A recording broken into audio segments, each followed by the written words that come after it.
Leaders, what have we done to you? Africa is the poorest continent in the world with problems of hunger, poverty, terrorism, local ethics, regional conflict, corruption, bribery, disease outbreak, poor peace system, inequality, poor justice, zero freedom for people in the continent. The New Direction statement says they are fighting for a united, peaceful, progressive, and happy nation where the people have access to job, food, education, health services, and there is an equal justice system and equal opportunity for all. They said they are inspired to lay a solid foundation to become a middle-income country based on a democratic development model state.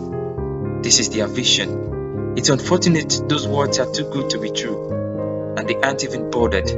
People are suffering in Africa. Another African president said their next level is to engage 1 million power graduates and skill up 10 million countrymen under the voucher system in partnership with private sectors. As we speak, their youths are roaming around the streets seeking for jobs, and a greater percent of those youths are into internet fraud. Fostering economic empowerment and wealth creation, he said, look at the people on the streets suffering for what to eat, not to talk of their daily sustenance to keep their families alive, and they are living in luxury and no one is asking questions. Human and infrastructural development as well as strengthening governance structure requires resource. Therefore, improving the economy through sound economic policies and management is not an end but a means of developing the human capital, public infrastructure, and governance structure. Although the country is endowed with vast natural resources, in its most recent history, particularly after the outbreak of Ebola virus disease in 2014, it became an international byword for a country with extremely poor health infrastructure and death. The country has failed prudently to utilize the proceeds from the natural wealth to develop its human capital and infrastructure.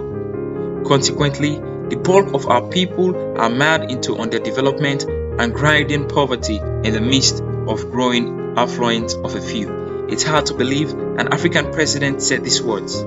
If our African leaders can be as true as what they are putting on paper, then Africa can be the greatest continent in the world. Corruption in Africa is no longer hidden. It's affecting our economy, political and social development.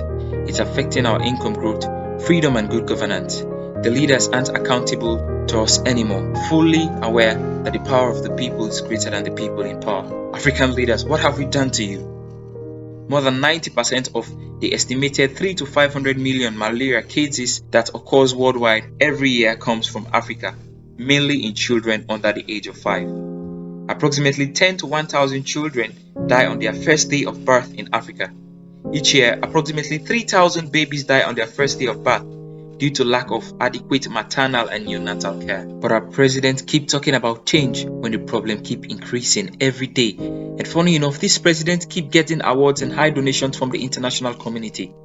They said they will enhance the capacity for health planning, management, monitoring and coordination, develop a new health system and action plan to translate the new direction into concrete programs, develop a robust policy and legal framework for public-private partnership in the health sector, develop a new NGO donor or coordination policies that will make them more accountable and integrated into the public health programs, develop and implement a blood bank policy that will ensure that blood is available in facilities and critical moments such as surgery and delivery. We've just getting to realize that all these words are just beautiful speeches with senseless meaning, as no action is referencing their words. I think it's time for Africans to know we have better writers than implementers, and all these words are just there to collect our votes and give them a reason to turn their economic situation around. Africa is dark. Our students are still using candles and shade lamps to read at night. Leaders are stereotyping our youths negatively when it comes to sharing responsibilities that has to do with national development, except if you are politically connected. In my country, intelligent students fail for no reason, and the dumb ones say what's na luck after getting good grades. Who knows where they're getting it from? Our parliamentarians are getting allowance for speaking for us and get paid monthly, while our doctors, nurses and teachers are suffering with their families. African leaders, what have we done to you? It's time for the youth to stand up tall and take up responsibilities of Africa and put it upon their shoulders. African leaders, what have we done to you?